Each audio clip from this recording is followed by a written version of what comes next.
Venezuela में जो कुछ हुआ उसने पूरी दुनिया के होश उड़ा दिए हैं। रातों रात निकोलस मादुरो को उनकी कुर्सी से खींच लिया गया और आज वे जेल की सलाखों के पीछे हैं। लेकिन ट्रंप की भूख सिर्फ एक देश के तख्ता पलट से शांत होने वाली नहीं है। व्हाइट हाउस की गलियारों से जो धमकियां निकल रही हैं, उन्होंने लैटिन अमेरिका से लेकर मध्य पूर्व तक के राष्ट्रपतियों और प्रधानमंत्रियों की रातों की नींद हराम कर दी है। ट्रंप का अंदाजा इस बार पुराना वाला नहीं है, बल्कि इस बार वे क्लीन स्वीप के मूड में दिखाई दे रहे हैं। वेनेजुएला तो बस एक झांकी थी, असली फिल्म अभी शुरू होने जा रही है। कौन कौन देशों पर ट्रंप की यह कार्रवाई का खतरा मंडरा रहा है, तो बात करते हैं कोलंबिया के गुस्ताव पेट्रो। यहां पर भी यह कार्रवाई हो सकती है। इसके अलावा मैक्सिको को लेकर भी लगातार राष्ट्रपति डोनाल्ड ट्रंप बयान देते रहते हैं। मैक्सिको के क्लाउडिया शिनबाम में भी इसी तरह की कार्रवाई होने का डर है, आशंका है मैक्सिको को। पनामा की बात करें तो पनामा में भी जोस राउल मोलिनो की बात करें तो यहां पर भी यह कार्रवाई देखने को मिल सकती है। अब बताते हैं आपको मैप के जरिए कहां कहां पर यह कार्रवाई हो सकती है। कोलंबिया की बात करें, चूंकि यहीं पर निकोलस मादुरो जहां पर उनके देश में कार्रवाई की गई और अब कोलंबिया पर भी डर सता रहा है। गुस्तावो पेट्रो यहां के राष्ट्रपति हैं, इन्हें डर है कहीं अब अमेरिका अगली बार उन पर कार्रवाई ना करे। मैक्सिको की अगर बात करते हैं तो मैक्सिको ठीक अमेरिका के नीचे है और यहां पर भी यही कार्रवाई का डर है। यहां के जो राष्ट्रपति हैं उन्हें ट्रंप की कार्रवाई का डर है। पनामा की बात करें तो पनामा भी ठीक मैक्सिको के नीचे ही मौजूद है। यहां के राष्ट्रपति हैं जोस राउल मोलिनो और इन्हें भी अब कहीं ना कहीं ट्रंप से डर लगने लगा होगा। क्यूबा की अगर बात करें तो क्यूबा में भी क्यूबा को लेकर लगातार राष्ट्रपति डोनाल्ड ट्रंप की तरफ से कई बार कहा गया कि वहां पर नशा तस्करी वहां से की जा रही, अमेरिका में नशे की खेप पहुंचाई जा रही है। तो क्यूबा पर भी यह डर है कि अमेरिकी राष्ट्रपति के द्वारा उन पर कार्रवाई हो सकती है। कनाडा से भी राष्ट्रपति बनने के बाद संबंध बहुत अच्छे नहीं हैं अमेरिकी राष्ट्रपति डोनाल्ड ट्रंप के, और मार्क कार्नी यहां के राष्ट्रपति हैं, तो यहां पर भी अमेरिका की कार्रवाई हो सकती है। इसके अलावा ग्रीनलैंड की बात करें, ग्रीनलैंड को तो अमेरिका जो कि राष्ट्रपति हैं राष्ट्रपति डोनाल्ड ट्रंप, उनकी तरफ से कहा जाता कि अमेरिका ग्रीनलैंड जो है अमेरिका का हिस्सा है, अमेरिका से अलग है ही नहीं।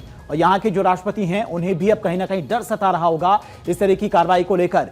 डेनमार्क पर भी खतरा मंडरा रहा है इसी तरह की, जिस तरह से निकोलस मादुरो को कल ऑपरेशन के तहत हिरासत में लिया है अमेरिकी सेना ने। डेनमार्क यहां पर स्थित है और यहां पर भी कार्रवाई हो सकती है अमेरिका की। इस तरह की कार्रवाई का डर लगातार सता रहा है। ये सभी 7 राष्ट्राध्यक्ष इस वक्त सदमे में हैं कब ट्रंप इन देशों के विनाश की उल्टी गिनती शुरू कर दें। कोई नई बात नहीं है और ये सभी ट्रंप की वॉर प्लानिंग के निशाने पर भी हैं।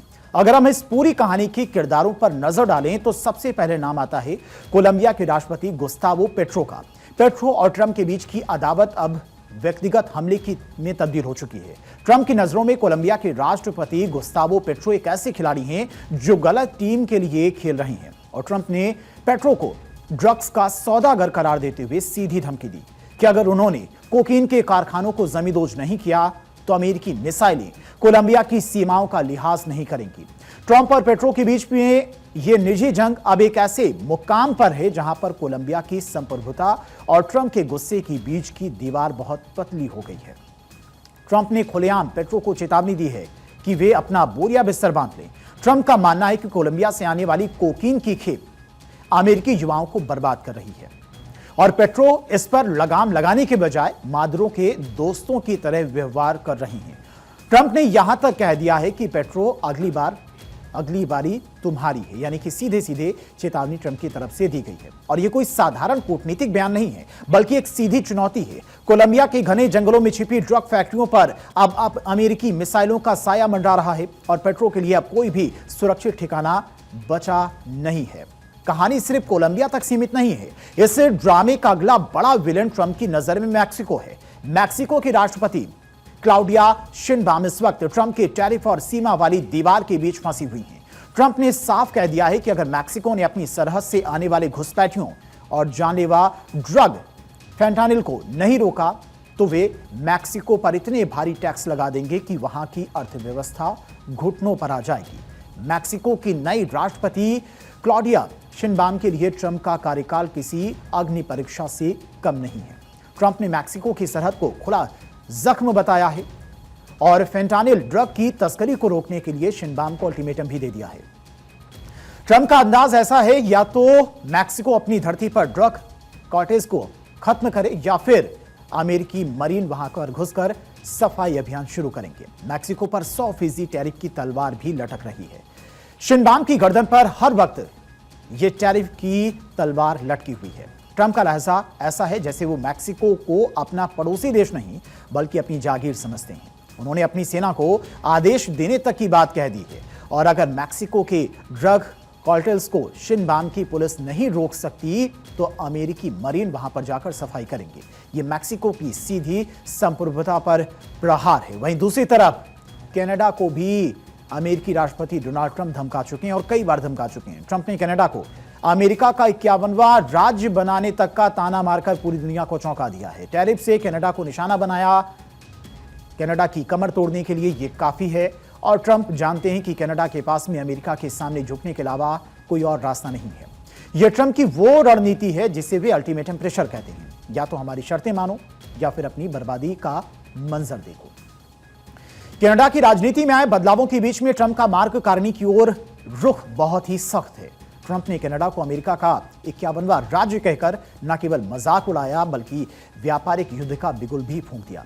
25% टैरिफ की धमकी ने कनाडा की पूर्वी अर्थव्यवस्था को हिलाकर रख दिया है। ट्रंप का संदेश साफ है, कनाडा को अपनी सीमाएं और अपनी नीतियां ट्रंप के हिसाब से ढालनी होंगी, वरना दोस्ती और व्यापार दोनों खत्म। ट्रंप की ये धमकियां सिर्फ बातों तक सीमित नहीं है, क्योंकि वेनेजुएला में उन्होंने अपनी ताकत का ट्रेलर दिखा दिया है, और इसी कड़ी में क्यूबा के मिगुएल डियाज कानेल भी अपनी कुर्सी को कसकर पकड़े बैठे हैं। उन्हें पता है कि अगर ट्रंप ने मादुरो को हटा दिया है तो हवाना ज्यादा दूर नहीं। क्यूबा की कम्युनिस्ट सरकार के लिए यह अस्तित्व की लड़ाई बन गई है। क्यूबा के लिए ट्रंप का नाम ही किसी कयामत से कम नहीं है। राष्ट्रपति मिगुएल डियाज कानेल को पता है कि मादुरो के पतन के बाद ट्रंप का अगला रेजिम चेंज मिशन हवाना की तरफ मुड़ सकता है।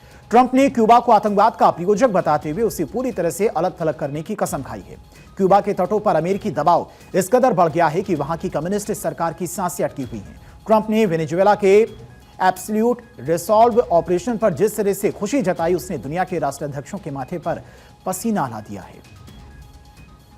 In the world could achieve what America achieved yesterday, or frankly in just a short period of time. All Venezuelan military capacities were rendered powerless, but captured along with his wife, Celia Flores, both of whom now face American justice. लेकिन इस पूरे ड्रामे का सबसे दिलचस्प और खतरनाक हिस्सा वो है जो आर्थिक मोर्चे पर लड़ा जा रहा है। ट्रंप ने कहा कि अगर किसी ने भी अमेरिकी डॉलर को छोड़कर अपनी नई करेंसी लाने की जरूरत की तो वे उन पर 100% टैरिफ ठोक देंगे, और ये एक तरह का आर्थिक युद्ध है। ट्रंप चाहते हैं कि दुनिया में सिर्फ डॉलर का राज चले। जो भी इसे चुनौती देगा वो ट्रंप का दुश्मन माना जाएगा। ट्रंप का अमेरिकी फर्स्ट अब ओनली अमेरिका बनता जा रहा है। ग्रीनलैंड के प्रधानमंत्री मुतेबी एगेडे के लिए ये एक अजीबोगरीब लेकिन बेहद खतरनाक स्थिति है। ट्रंप ग्रीनलैंड की बर्फीली चट्टानों के नीचे छिपे खनिजों और इसकी रणनीतिक लोकेशन के दीवाने हैं। ट्रंप किसी भी कीमत पर ग्रीनलैंड पर कब्जा चाहते हैं। एगेडे की मनाही को ट्रंप ने निजी अपमान बताया, और ग्रीनलैंड को डेनमार्क से अलग कर कब्जा करना चाहते हैं ट्रंप। डेनमार्क की प्रधानमंत्री मेटे फ्रेडरिक्सन के लिए ट्रंप एक ऐसा जिद्दी ग्राहक बन गए हैं जो ग्रीनलैंड का सौदा किए बिना पीछे हटने को तैयार नहीं है। फ्रेडरिक्सन ने जब इसे मजाक कहा तो ट्रंप ने डेनमार्क के साथ कूटनीतिक संबंधों में कड़वाहट घोल दी।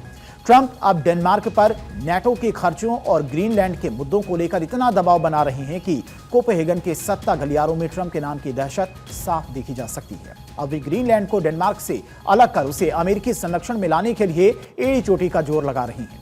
पनामा नहर पर नियंत्रण की बात हो या फिर चीन की व्यापारिक साम्राज्य को मिट्टी में मिलाने की जिद, ट्रंप एक ऐसे शिकारी की तरह व्यवहार कर रहे हैं जिसे पता है कि उसका शिकार कहां छुपा हुआ है।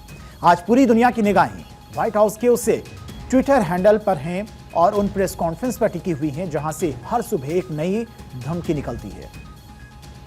ट्रंप ने साफ कर दिया है कि 2026 की दुनिया वैसी नहीं होगी जैसी लोग सोच रहे थे। यहां या तो आप ट्रंप के साथ हैं या फिर आप उनके अगले टारगेट हैं। वेनेजुएला तो बस शुरुआत थी और असली ग्रैंड फिनाले अभी बाकी है। और दुनिया के बड़े बड़े राष्ट्राध्यक्ष अपनी बारी का इंतजार कर रहे हैं, इस उम्मीद में है कि शायद अगला नंबर उनका ना हो, और लगातार डर भी बना हुआ है। दुनिया ने सोचा था कि ट्रंप की वापसी समझौतों और डील्स का दौर लाएगी, लेकिन जनवरी 2026 की हकीकत कुछ और ही खौफनाक मंजर बयां कर रही है। शांति का नारा अब मिसाइलों की गड़गड़ाहट में कहीं खो गया है। ट्रंप ने वेनेजुएला में जो तख्ता पलट किया, उसने दुनिया के सबसे खतरनाक तानाशाहों और ताकतवर मुल्कों को एक ऐसे मोड़ पर लाकर खड़ा कर दिया है जहां से वापसी का रास्ता सिर्फ तबाही की ओर जाता है। आज दुनिया एक ऐसे न्यूक्लियर ट्रिगर पर बैठी है जहां एक भी गलत कदम इंसानियत को खाक में मिला सकता है। वेनेजुएला में यूएस डेल्टा फोर्स के ऑपरेशन की सनसनीखेज रिपोर्ट ने उस खौफनाक राज से पर्दा उठा दिया है जिसे सुनकर किसी के भी रोंगटे खड़े हो जाएंगे। वेनेजुएला के राष्ट्रपति निकोलस मादुरो को पकड़ने का यह ऑपरेशन किसी फिल्मी पटकथा से भी कहीं ज्यादा हैरत अंगेज था, और रिपोर्ट के मुताबिक सीआईए ने मादुरो के महल के भीतर ही अपने जासूस लगा रखे थे जो उनकी हर हलचल की खबर सीधे वॉशिंगटन भेज रहे थे। इतना ही नहीं, अमेरिका की किसी गुप्त जगह पर मादुरो के घर जैसा ही एक मॉक हाउस बनाया गया जहां पर अमेरिकी स्पेशल फोर्सेस के कमांडो ने हफ्तों तक इस बात का अभ्यास किया कि कैसे चंद मिनटों में सुरक्षा घेरे को तोड़कर मादुरो को जिंदा दबोचना है। पूरी प्लानिंग इसकी की गई, और 3 जनवरी की उस काली रात को जब पूरी दुनिया सो रही थी, तब आसमान से अमेरिकी कमांडो साइलेंट हंटर्स की तरह वेनेजुएला की जमीन पर उतरे और मादुरो को दबोच लिया। सूत्रों का कहना है कि यह ऑपरेशन इतना सटीक था कि मादुरो के गार्ड्स को संभालने तक का मौका तक नहीं मिल पाया। धुएं के गुबार और धमाकों के बीच में स्पेशल फोर्सेस ने ठीक उसी तरह हमला किया जैसे उन्होंने नकली घर में प्रैक्टिस की थी। चंद मिनटों के भीतर मादुरो को उनके अपने ही घर से खींचकर एक मिलिट्री हेलीकॉप्टर में डाल दिया गया। जब तक वेनेजुएला की सेना को खबर हुई, तब तक ट्रंप के जाबाज मादुरो को लेकर देश की सीमा लांघ चुके थे। मादुरो की यह गिरफ्तारी दुनिया भर के उन तानाशाहों और राष्ट्राध्यक्षों के लिए खुली चेतावनी है जो ट्रंप के निशाने पर हैं। ट्रंप की सेना अब सिर्फ धमकियां नहीं दे रही है, बल्कि उनके पास हर उस नेता का ब्लूप्रिंट तैयार है जिसे वे सत्ता से हटाना चाहते हैं। Well, he has cocaine mills. He has factories where he makes cocaine. And yeah, I think I stick by my first statement. He's making cocaine. They're sending it into the United States. So he does have to. आज Colombia की petro या फिर Iran की Khamenei, हर कोई यही सोचकर कांप रहा होगा कि क्या उनके महल का भी कोई नकली मॉडल अमेरिका में तैयार हो रहा है। ट्रंप ने इस ऑपरेशन से यह साबित कर दिया कि अगर वे ठान लें तो दुनिया के किसी भी कोने से किसी भी राष्ट्रपति को उठाकर सीधे जेल की सलाखों में पीछे डाल सकती हैं। ट्रंप के अगले टारगेट पर कौन कौन से न्यूक्लियर देश हैं, यह भी आपको पहले बताते हैं। सबसे पहला नंबर रूस है, यानी कि लगातार वो कोशिश करें कि रूस और यूक्रेन का युद्ध समाप्त हो जाए, लेकिन रूस भी अमेरिकी राष्ट्रपति डोनाल्ड ट्रंप के निशाने पर है। उसके बाद अगला नंबर है चीन का, शी जिनपिंग। लगातार बयान आते रहते हैं उनके अमेरिकी राष्ट्रपति डोनाल्ड ट्रंप के खिलाफ, अमेरिका के खिलाफ, और जो वेनेजुएला में हुआ उसको लेकर भी चीन और रूस विरोध कर रहे हैं। ईरान की बात करें, चूंकि ईरान में भी जब इजराइल के साथ में कॉन्फ्लिक्ट चल रहा था, तब अमेरिका की तरफ से ईरान पर भी बम बरसाए गए थे, और ईरान के भी इस वक्त हाल काफी ज्यादा खराब और चिंताजनक है। वहां पर सड़कों पर प्रदर्शन हो रहा है, यह भी अमेरिका के निशाने पर है। North Korea, Kim Jong Un, जो लगातार अमेरिका को युद्ध की धमकी देते रहते हैं, और वेनेजुएला में जो ऑपरेशन किया गया अमेरिकी सेना के द्वारा, उसके बाद अब किम जोंग यानी कि नॉर्थ कोरिया भी अमेरिका के निशाने पर है। ये वो न्यूक्लियर देश हैं जो ट्रंप के टारगेट पर हैं। अब अंदाजा लगाना मुश्किल नहीं होगा कि अगर इन देशों के साथ ट्रंप ने छेड़खानी की तो दुनिया को न्यूक्लियर वॉर की तरफ जाने से कोई रोक नहीं पाएगा। क्रेमलिन की दीवारों के पीछे बैठे व्लादिमीर पुतिन के लिए ट्रंप अब वो पुराने दोस्त नहीं रहे हैं। यूक्रेन युद्ध को 24 घंटे में रोकने का वादा करने वाले ट्रंप ने अब पुतिन को सीधी चेतावनी दे दी है, पीछे हटो या परमाणु अंजाम भुगतो। ट्रंप ने रूस की अर्थव्यवस्था को कुचलने के लिए आर्थिक परमाणु बम यानी कि 100% टैरिफ और डॉलर पर पाबंदी का जो जाल बुना है, उसने पुतिन को कोने में ढकेल दिया है। रूस के परमाणु दरवाजे खुल चुके हैं और पुतिन की सर्द निगाहें अब सीधे वॉशिंगटन पर टिकी हैं। ये दो महाशक्तियों के बीच की वो ईगो वॉर है जो दुनिया को तीसरे विश्व युद्ध की आग में झोंक सकती है। कभी लव लेटर्स लिखने वाले ट्रंप, किम जोंग उन आज एक दूसरे की जानी दुश्मन बन चुके हैं। किम जोंग उन ने अपनी इंटरकॉन्टिनेंटल बैलिस्टिक मिसाइल यानी कि आईसीबीएम का रुख फिर से अमेरिका की तरफ कर दिया है। ट्रंप ने किम को चेतावनी दी है कि इस बार कोई बातचीत नहीं, सिर्फ टोटल डिस्ट्रैक्शन होगा। प्योंगयांग के तानाशाह ने अपने बंकरों में परमाणु बटन पर उंगली रख दी है। ट्रंप की पीस ट्रू स्ट्रेंथ की नीति ने नॉर्थ कोरिया को उस पागलपन की हद तक पहुंचा दिया है जहां से परमाणु युद्ध का खतरा सबसे ज्यादा वास्तविक नजर आता है। बीजिंग के प्रमुख भी शी जिनपिंग के लिए ट्रंप एक ऐसा तूफान बन चुके हैं जो चीन के ग्लोबल ड्रीम को जड़ से उखाड़ना चाहते हैं। ट्रंप ने ताइवान के चारों ओर अमेरिकी जंगी जहाजों का घेरा डाल दिया है और शी जिनपिंग को अल्टीमेटम दिया है कि चुनौती दी है, चीन का व्यापार मिट्टी में मिला दिया जाएगा। शी जिनपिंग की खामोशी और दक्षिण चीन सागर में चीनी नौसेना की हलचल इस बात का सबूत है कि ड्रैगन अब चुपचाप बैठने वाला नहीं है। यह सिर्फ व्यापारिक युद्ध नहीं बल्कि दुनिया पर राज करने की वो जंग है जिसका अंत परमाणु धमाकों की गूंज में भी हो सकता है। जैसे जैसे हम नक्शे पर आगे बढ़ते हैं नजर आती है ईरान की सरजमी। अयातुल्ला अली खामनेई और राष्ट्रपति मसूद के लिए ट्रंप का दूसरा कार्यकाल किसी बुरे सपने जैसा साबित हो रहा है। वेनेजुएला में मादुरो का हश्र देखने के बाद ईरान के सत्ता गलियारों में सन्नाटा पसर गया है। ट्रंप ने साफ कर दिया है कि ईरान का परमाणु सपना अब शमशान में तब्दील होने वाला है। पश्चिमी एशिया के आने वाले दिन कितने धमकी वाले होने वाले हैं इसे समझना भी बहुत जरूरी है, क्योंकि यहां F-35 से लेकर फिलिस्तीन ये दो ऐसे मुद्दे हैं जिन्हें लेकर न सिर्फ ईरान बल्कि इजराइल के अंदर भी कोहराम मचने वाला है। ट्रंप ने आयतुल्ला को चेतावनी दी है, अगर ईरान ने अपनी हरकतों से बाज न आया और ईरान इजराइल की तरफ फिर से आंख उठाता है तो तेहरान का नक्शा बदल दिया जाएगा। बड़ा सरप्राइज ईरान के सर्वोच्च नेता अली खामनेई के लिए भी है। अली खामनेई के लिए नेतन्याहू मुसीबत खड़ी कर रहे हैं। अली खामनेई जानते हैं कि न्यूक्लियर पेलोड वाला F-35 का इस्तेमाल ईरान के खिलाफ हो सकता है और नेतन्याहू का दावा है कि फिलिस्तीन उनके जीते जी नहीं बनने दिया जाएगा। मध्य पूर्व की तपती धरती पर ट्रंप ने अयातुल्ला खामनेई के खिलाफ मैक्सिमम प्रेशर 2.0 का बिगुल फूंक दिया है। ट्रंप का मिशन साफ है, ईरान के परमाणु ठिकानों